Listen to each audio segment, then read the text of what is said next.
سڵاو و ڕێز بۆیەوە بینەرانی خۆشەویستی تەلەڤیزیۆنی کۆمەڵە.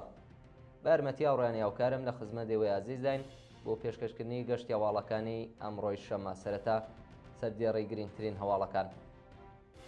ناڕەزایەتی بەندکراوان لە بەندی ژنانی زیندانی ورمێ.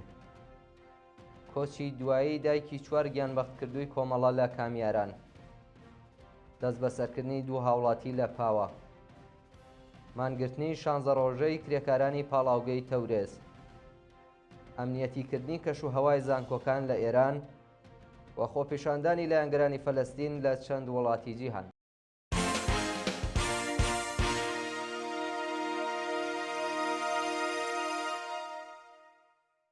درێژەی هەواڵەکان. ناڕەزایەتی بەندکراوان لە بەندی ژنانی زیندانی ورمێ. دوایەوەی بەندکراوێک بۆ جێبەجێکردنی حوکمی ئەعدام بۆ ژووری تاکە کەسی گواسترایەوە لە بەشی ژنانی زیندانی ورمێ ناڕەزایەتی دروست بوو.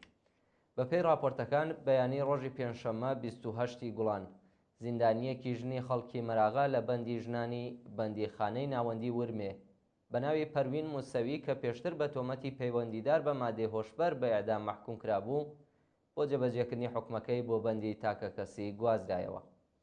هاوکات لەگەڵ گواستنەوەی و بەندکراوە زیندانیەکانی بەندی ژنان ناڕەزایەتیان دەربڕی و لەگەڵ ئەفسەرەکان تێکهەڵچوون ڕوویدا. کۆچی دوایی دایکی 4 گیانبەختکردووی کۆمەڵە لە کامیاران. ڕۆژی هەینی 27 گوڵانی 1403 دایە کوبرا کەمانگەر خەڵکی ئاوایی کەوانەی سەر بە شاری کامیاران و دایکی 4 گیانبەختکردووی ڕێزەکانی کۆمەڵە کۆچی دوایی کرد. دایە کوبرا دایکی گیانبەختکردووان محەممەد کەمانگەر، ساڵح کەمانگەر، حەبیبوڵڵا کەمانگەر و عەبدوڵڵا کەمانگەر بوو کە گیانیان لە پێناو ئازادی و بەرابەری خەڵکی کوردستان و لە بەرامبەر ڕژیمی درڕندەی کۆماری ئیسلامیدا بەخت کرد. یادی عەزیزیان بەرز و بەڕێز بێت. گیان لە دەستانی کرێکارێک لە شاری ورمێ. ڕۆژی پێنجشەممە 27 گوڵان کرێکارێکی تەمەن 46 ساڵی خەڵکی گوندی دیزەزدۆڵی سەر بە شاری ورمێ بە ناوی یوسف شاروێرانی بەهۆی نەبوونی ئیمەنی شوێنی کار گیانی لە دەستا. بەپێی زانیاریەکان یوسف شاروێرانی لە کارخانەی سیمانی ورمێ کاری کردووە و بەهۆی نەبوونی ئیمەنی شوێنی کار لە بەرزایی 8 مرتریەوە بربۆتە خوارەوە و گیانی لە دەستاوە. شانی باسەکە و کرێکارە خێزاندار و باوکی 2 منداڵ بووە. گواستنەوەی کەماڵ لوتفی بۆ زیندانی کامیاران. کەماڵ لوتفی باوکی نەمر ڕەزا لوتفی لە گیانبەختکردوانی شۆڕشی ژینا لە شاری دێولان لەم دواییانەدا دەست بەسەرکرابوو پاش تەواوبوونی خۆناغەکانی لێپرسینەوە بۆ زیندانی کامیاران گوازراوەتەوە. کەماڵ لوتفی بە بیانووی دیدار لەگەڵ بنەماڵەی گیانبەختکردوانی شۆڕشی ژینا و پێداگری لەسەر داخوازی خوێنی بە ناحەق ڕژاوی ڕۆڵەکەی کە ڕێکەوتی 21 خاکەلێوەی 1403 پاش بانکهێشت بۆ دادسەرای قوروە دەست بەسەر و لە دەست ڕاگەیشتن بە پارێزەر و چاو پێکەوتن لەگەڵ بنەماڵەکەی بێبەش کرا. ڕۆژی 28 خەرمانانی ساڵی 1401 هەتاوی و لە ڕەوتی ناڕەزایەتیەکانی شاری دێولان ڕەزا لوتفی بە تەقەی سەرکوتگەرانی خامنەیی گیانی بەخت کرد. باوکی ئەو هەمیشە زیندووە بە دوای دادخواهی خوێنی ڕۆڵەکەی دەست بەسەر و بە 5 ساڵ زیندان مەحکوم کرا. کەماڵ لوتفی ساڵی ڕابردووش جارێکی دیکە دەست بەسەر و پاش 77 ڕۆژ بە داویلێبوونەوە بەندکران لە زیندانی کامیاران بە دانانی وەسیقە ئازاد کرا. کوژرانی کۆڵبەرێکی دیکە لەلایەن هێزەکانی هەنگی مەرزی لە شاری بانە. بەپێی راپۆرتی کۆڵبەر نیوز بەیانی پێنجشەممە 27 گوڵان کۆڵبەرێکی گەنجی خەڵکی گوندی دەرەزیارەتی سەر بە شاری بانە بە ناوی ئاوات قادرپور بە تەقەی هێزەکانی ڕژیم گیانی بەخت کرد.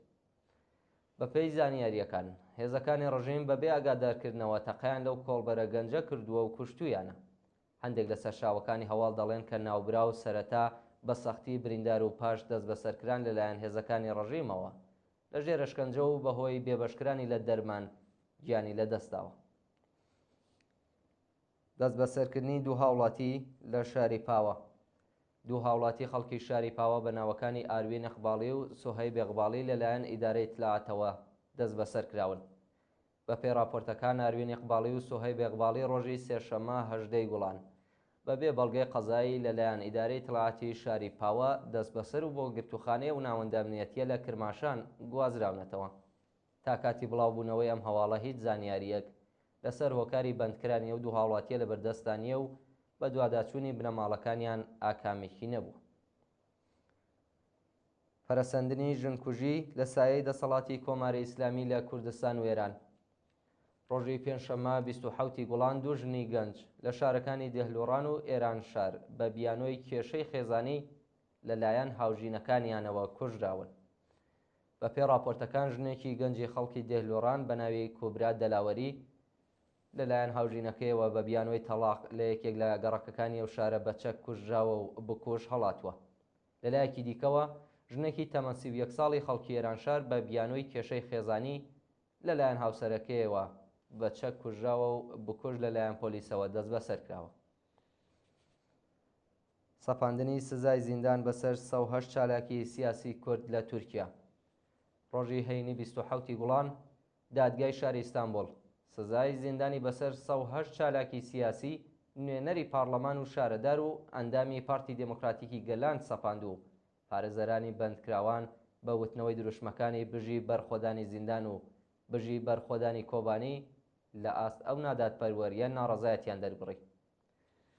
بە پێی راپۆرتەکان سەلاحەدین دەمیرتاش بە لە بەرچاوگرتنی ماوەی بەندکرانی بە 28 ساڵ و 6 مانگ زیندانی دیکە سزاد. هەروەها فیگن یوکسەکداغ بە 27 ساڵ و 6 مانگ، ئەحمەد تورک بە 10 ساڵ و 6 مانگ، نەزمی گۆر بە 22 ساڵ و 6 مانگ، پەروین ئۆتجۆنجو بە 22 ساڵ و 6 مانگ، گۆنەی کۆبیلای و ئیسماعیل شەنگول هەریەکە و بە 20 ساڵ و 6 مانگ، بۆند پارماکس بە 23 ساڵ، ئەمینە ئاینا بە 10 ساڵ، گۆلتان کشاناک بە 12 ساڵ و سەباحە تونجەل بە 12 ساڵ زیندان سزادراون. ڕۆژی ڕابردوو 3 کەس لەو بەندکراوانە پاش تەوابوونی ماوەی بەندکرانیان لە زیندان ئازاد کراون. زۆربەی ئەو بەندکراوانە لە پاییزی ساڵی 2016 زاینی و پاش کودەتاکەی ئەردوغان لە زینداندان و هەرجار ماوەی بەندکرانەکەیان درێژ دەکرێتەوە. مانگرتنی 16 ڕۆژەی کرێکارانی پاڵاوگەی تەورێز. بە پێی راپۆرتەکان کرێکارانی بەشی بەرهەمهێنانی پاڵاوگەی نەوتی تەورێز ماوەی 16 ڕۆژە دژ بە نەدانی داخوازیەکانیان مانیان لە خواردن گرتووە. کرێکارانی مانگرتوو کە ڕێژەیان 600 کەسە لە خواردنی خۆراک لە پاڵاوگەی نەوتی تەورێز خۆیان بواردووە، بەڵام تا بە ئەمڕۆ بەڕێوەبەرانی ئەو پاڵاوگەیە بایەخیان بە کێشە و گرفتی کرێکاران نەداوە. کرێکاران خوازیاری وەلانانی جیاوازی لە پەرداختی حەقدەست، پێدانی ئیزافەکاری و حەقی مەعیشەت، پەرداختی کارانە و زیادکردنی ئاستی حەقدەست بە پێی هێڵی هەژاری بوون. ئیدامەی کۆبوونەوەی خەڵکی ڕەمەشق لە بەردەم مەعدەنی مسی ناوچەکە. ڕۆژی هەینی 27 گوڵان شارۆمەندانی بەلوچی دانیشتووی ناوچەی ڕەمەشق بۆ چەندومین ڕۆژی بەردەوام لە بەردەم دەرگای چوونە ژوورەوەی مەعدەنی مسی ناوچەکە مانیان گرت و خوازیاری جێبەجێکرانی داخوازیەکانیان بوون. بە پێی راپۆرتەکان شیرکەتەکانی بەرهەمهێنەری مزد لە ناوچەی ڕەمەشق سەر بە سپای پاسداران و بە بیانۆی ڕەخساندنی هەلیکار و گەیاندنی خزمەتگوزاری بە گوندنشینان زەوی وزاری کەشاوەرزیانیان داگیر کردووە. بە وتەی خەڵکی ناوچەکە لێدانی ئەو مەعدەنە هیچ سوودێکی بۆ خەڵک نەبووە و سپای پاسداران وێڕای داگیرکردنی زەویەکانیان ئاوی کەشاوەرزی ناوچەکەشی پیس کردووە و ئێستا وەڵام دەرەوەی ناڕەزایەتی خەڵک نییە. شایانی باسە کە لە کۆبوونەوەکەی ڕۆژی دووشەمەش دوو کەس بە ناوەکانی ئەحمەد و جومعە تورکەمانی لەلایەن ئیدارەی تەڵاعاتەوە دەست بەسەر کرابوون. ئەمنیەتیکردنی کەشوهەوای زانکۆکان لە ئێران. بە پێی راپۆرتەکان ڕژێمی سەرکوتگەری کۆماری ئیسلامی کەشوهەوای زانکۆکانی ئێرانی بە تەواوی ئەمنیەتی کردووە وازاری خوێندکاران دەدات. بە وتەی چالاکانی خوێندکاری وێڕای جیاکردنەوەی ڕەگەزی لە دەرگای چوونە ژوورەوە و کتێبخانەکان لە زۆربەی شوێنەکانی زانکۆکانی تەربیەت مدەڕەس و ئەمیرکەبیر دووربینیان دامەزراندووە. هەروەها گەشتەکانی حیجاببان و حراسەت لە نێو مەحەوەتەی زانکۆ جێگیر کراون و کەلوپەلی خوێندکاران بازرسی دەکەن. و دوایین هەواڵمان سەبارەتە بە خۆپێشاندانی لایەنگرانی فەلەستین لە چەند وڵاتی جیهان. لە ڕۆژانی ڕابردوودا لایەنگرانی فەلەستین لە ئەمریکا و ئاڵمان و دژبەرانی شەڕ لە ئیسرائیل بۆ جارێکی دیکە دەستیان داوەتە خۆپێشاندان و خوازیاری ڕاگررتنی دەستبەجێی شەڕ بوون. بە پێی راپۆرتەکان شەوی پێنجشەممە 27 گوڵان دژبەرانی شەڕ لە تێل ئاڤیڤ ئیسرائیل بۆ جارێکی دیکە لە بەردەم ماڵی نێتانیاهۆ کۆبوونەوە و خوازیاری ڕاگەاندنی ئاگربەست و ئازادی دیلەکانی دەستی حەماس بوون. ڕۆژی ڕابردوو هەروەها گروپی حەماس ڕایگەیاند کە 70% دیلەکانی دەستی ئەو گروپە لە بردومانەکانی ئیسرائیلدا کوژراون. بڵاوبوونەوەی ئەو هەواڵە شەپۆلێک لە ناڕەزایەتی لە نێو شارۆمەندانی ئیسرائیلی ساز کردووە. لە لۆس ئانجلسی ئەمریکا لایەنگرانی فەلەستین لە بەردەم دەفتەری شرکەتی گوگڵ کۆبوونەوە و دژایەتی خۆیان لەگەڵ پرۆژەی نیمبوس و هاوکاریەکانی ئەو شرکەتە لەگەڵ ئیسرائیل نیشاندا. هەروەها لە زانکۆکانی هامبۆرگی ئاڵمان هاوکات لەگەڵ چاڕۆژی ئاوارەبوونی 700,000 فەلەستینی لایەنگرانی فەلەستین مانیانگرت و خوازیاری ڕاگررتنی دەستبەجێی شەڕ و چوونە دەرەوەی ئەرتەشی ئیسرائیل لە کەرانەی باختەری و کەرتی غەزە بوون. بینەرانی خۆشەویست، گەشتی هەواڵەکانتان پێشکەشکرا. سات و کاتێکی خۆش بۆ هەموو لایەک.